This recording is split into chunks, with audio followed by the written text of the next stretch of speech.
Now, the first thing I want to say before I start this video is I need you all to get America out of your mind and understand that this video is being recorded in a place called Akin, Haiti. And this is deep, deep in the heart of Haiti. It's not in Port-au-Prince. Haiti already has its challenges, but where I'm at is a long way from Port-au-Prince, which is the capital city. I was here in November of last year, November of 2016 actually, and right after Hurricane Matthew, I believe. And I came to this church and met the pastor, and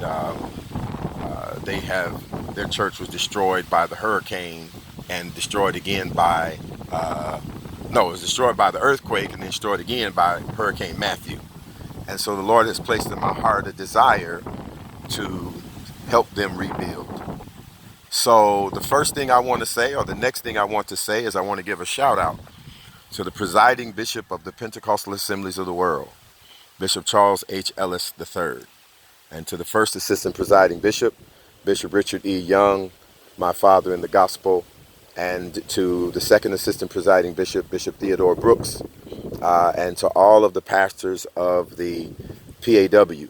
I want to also send a shout out to Suffragan Bishop, Bishop-elect Gregory Irving, who has partnered with the International Missions Department to send me here to bring with me a small token of our love for the churches that are in Haiti.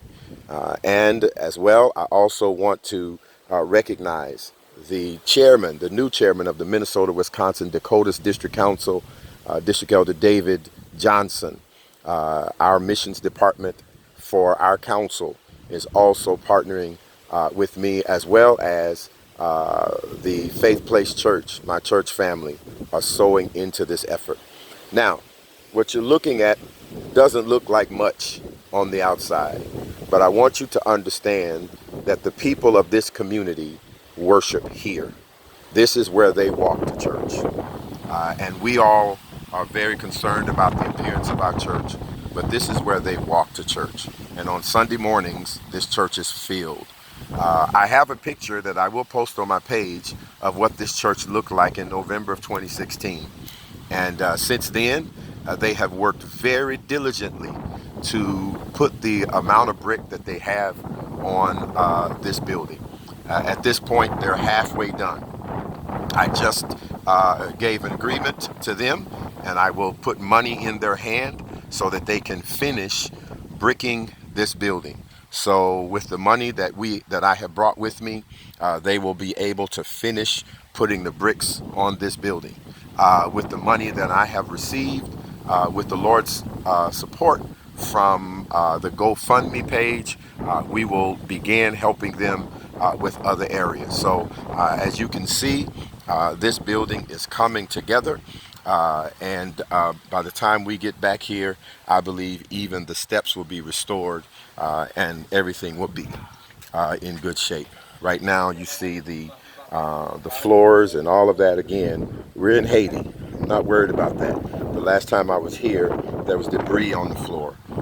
And today, there is so much more. I know, I just bumped my head. I can't get hurt over here, I tell you that much. So also what we want to do is when they're done, help them get some more pews and other things that they need. I see they have some brick already over there. I'm sitting over here, and here is the bishop, Bishop Montanor. Yes, I am. The district elder. All right, and the pastor. All right, and one of the young people from the church. All right, all right. So this is not the best video. So Pastor, say your name again. Pastor Monge, Janvier. John Monge. Monge, Pastor Monge. Janvier. All right, and he's got a Charlotte 49ers hat on and a polo shirt. I'm sure he's a Charlotte 49ers fan, whatever the team that is. But he is the pastor of this church. How old are you? No, 27. 27. 27 years old. A young man, a young pastor. How long have you been the pastor of this church? Depuis combien de temps vous passez dans l'église? Nous gagnons 4 ans là. Oui. 4 ans. 4 years. 4 years. 4 years. Do you have a job? Est-ce que vous travaillez? Oui. What do you do for a living? Sans fait. Nous sommes professeurs. Professeurs. Teacher. He's a teacher. Is he a teacher at your school? Yeah. Yes. You have a school. I'm going to show you all some video of District Elder School. So he's a teacher and then pastors here as well. And so we are helping him. He's the first pastor that we are going to help. And he's kind of sharp too. Got his watch on and his cap.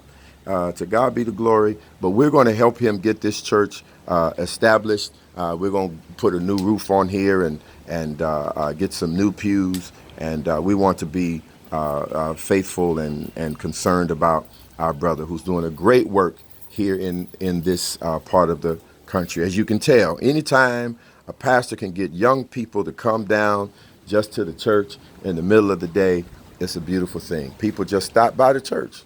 Amen. We're here and people are just stopping by, and it's a beautiful thing. So I want to say, as I close out this little video, I just want to say thank you to all of you that have given to this effort.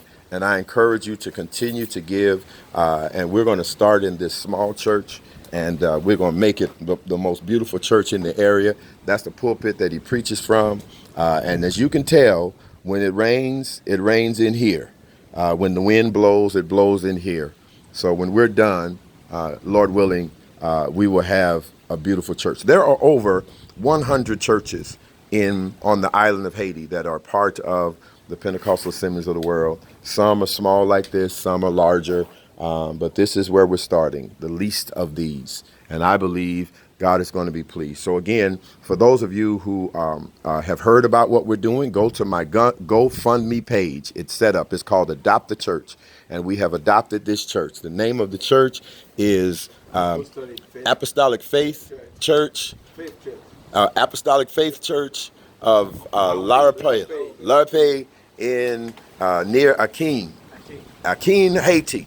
So we've adopted this church. We're going to make it happen. So go to the GoFundMe page on this page, click on that link, and sow to help us finish this church to the glory of God. All right. The Lord bless you all. Thank you.